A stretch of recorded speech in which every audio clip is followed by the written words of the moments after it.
To Georgia, where protesters have clashed with riot police overnight in the capital Tbilisi. Demonstrators staged an all-night rally at the country's parliament to try to stop politicians entering the building. They've taken to the streets to protest against legislation which could affect civic and press freedoms. Well, joining me now is Giorgi Agirbaia, who is founder and protester of the Proactive Group Georgia. Giorgi, good to talk to you today. The Georgian government says this bill is necessary to stem what it calls harmful foreign influences over the country's politics. But what are your concerns about what you think it's really about? So, hello, thank you very much for this opportunity to raising about these very important issues nowadays, what's happening in Georgia. And I think that it's not only Georgia's case, because more than 1 month, the people protest, thousands of people protest in Georgia and Tbilisi and different capitals and other cities. And just a few days ago, there was just 2 days ago, there was 200,000 people protesting for the peaceful European rally. So to defend our European future, democracy, and freedom of civic and media freedom, which will limit if they pass this law, which was this morning with the fair hearing in 67 seconds was just enough to pass this. And they even didn't allow to enter the opposition parties. And people, thousands in the streets, our colleagues, friends, civic activists was beaten, arrested, used pepper sprays. And this is a part of the big hybrid war, which is happening between Russia and West.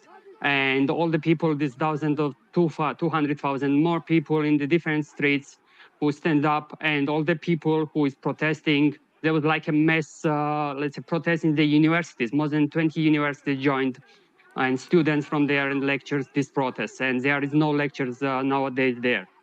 And a lot of groups are joining. So to defend, because for many years we believe our European future, our European aspiration, which is even guaranteed by the Constitution, and our government tries to rewrite this Constitution. It's in 78 articles.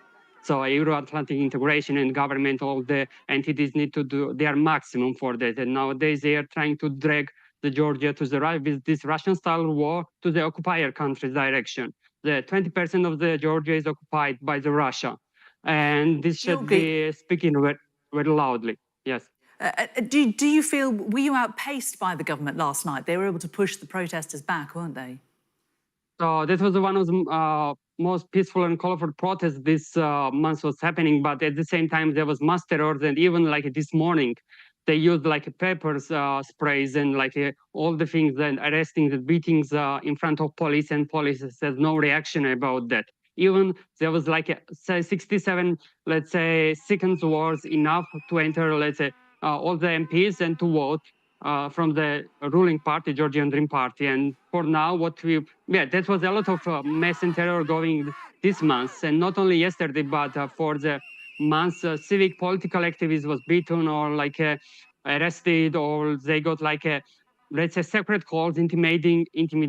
I mean, it's mass terrors, but even more and more people stood up for the European values, for the democracy, and for our freedom, because we believe in this cooperation. And this part of this I was already mentioned. It's similar war happening aggressive in Ukraine, but this time without Russian military inside, with the pro-Russian government. So because of that, we need now to speak up from the concerns and all the statements and the great support from many years, which we got from the West. Now it's time for actions. And there is also groups which are coming to Georgia from the commissions or other worldwide. So it's very important to speak up about these issues, what's happening in Georgia, because, yeah. Giorgi, where do you think this is going to go? I mean, you're clearly very determined, and we see the EU flag behind you. You think that this legislation will jeopardise Georgia's chance of one day joining the EU.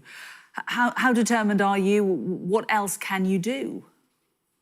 What I can definitely say is that even after all these, Georgian people don't stop. And even nowadays, I just find a whole night we spent in the parliament this morning, and I just came for a short to get some rest and going back to the demonstration. And for sure, we will not stop. But with pro-Russian regimes, which says all this, let's say, governmental resources, it will be very hard to fight with bare hands. And that's why we need actions and to the kind of sanctions for the Ivanishvili oligarchy, Ivanishvili, and all those people, 83 puppet of MPs who is in the parliament, definitely that kind of support can definitely help because we believed and in civil society. I represent civil society organization, and even when I was doing trainings and I was part in the UK, in Birmingham, I was doing some trainings back few years ago.